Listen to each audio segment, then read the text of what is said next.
Hi, I'm Dr. Leila Edwards, Principal and Co-founder of Transformations Institute, and I've got 50 years of experience as an educator, therapist, coach, trainer, and university dean. I've run therapy centres in London and for the past 15 years in the Middle East, where we've been delivering a unique range of courses and consultancy to individuals, groups, and the corporate sector, including the only UK-accredited professional practitioner courses of their kind in the region. Today, I'm going to talk about mental health policy and the vital role that can be played by skilled practitioners to bring relief to those who suffer from emotional and mental health challenges.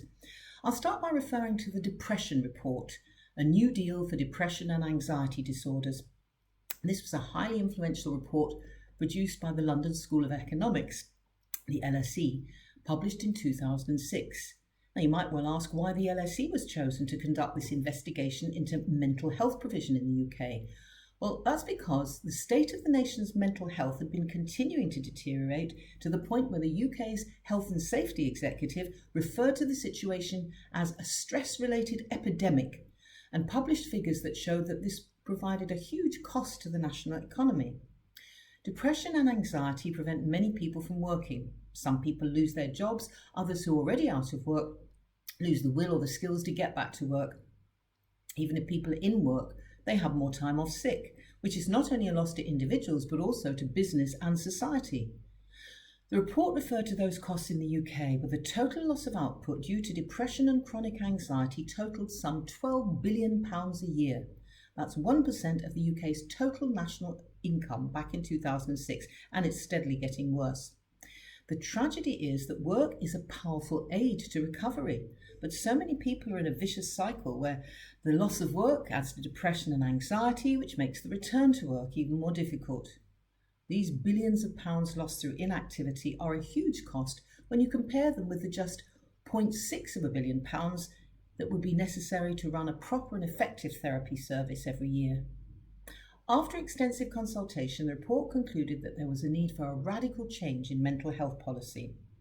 The solution it recommended was a shift of funding away from medications that are not effective for the vast majority of people and which have significant risks to both mental and physical health, to a different approach that would be justified in terms of investment because it would make people better and help them back to work. It concluded that cost-effective therapies are the way forward. Fortunately, we now have therapies that are safe and tested in hundreds of clinical trials, and the therapy of choice recommended by the Depression Report was cognitive behavioural therapy, known as CBT, as it's a short, structured and solution-focused approach helping people to build on the positive aspects of their personalities, and because of its high success rates and lasting effects. So there's much less likelihood of relapse than for those who only receive medication.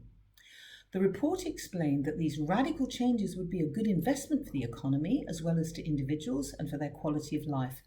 And CBT is not only effective for people with depression and anxiety, but also for those with more severe issues, including conditions such as borderline personality disorder and even schizophrenia, where the evidence is clear that CBT often produces significant improvement. Now, there's an overwhelming case for making these therapies available to all who need them, and governments will save more than half their expenditure by changing their mental health policies.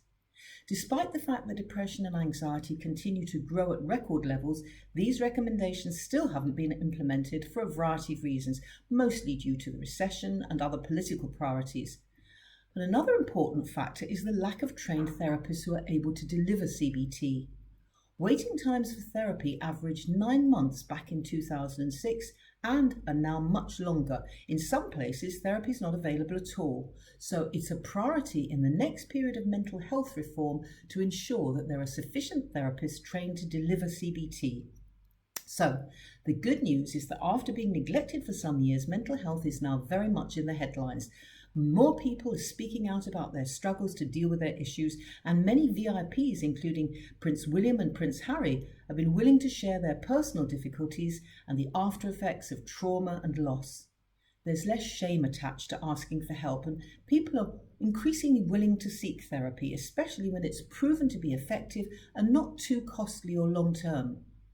If you're already a professional practitioner who can provide therapeutic services, you can now gain an online UK accredited qualification in CBT with Transformations Institute. To find out how you can add this valuable skill set of CBT to your toolkit and boost your success rates and the demand for your services, contact me now.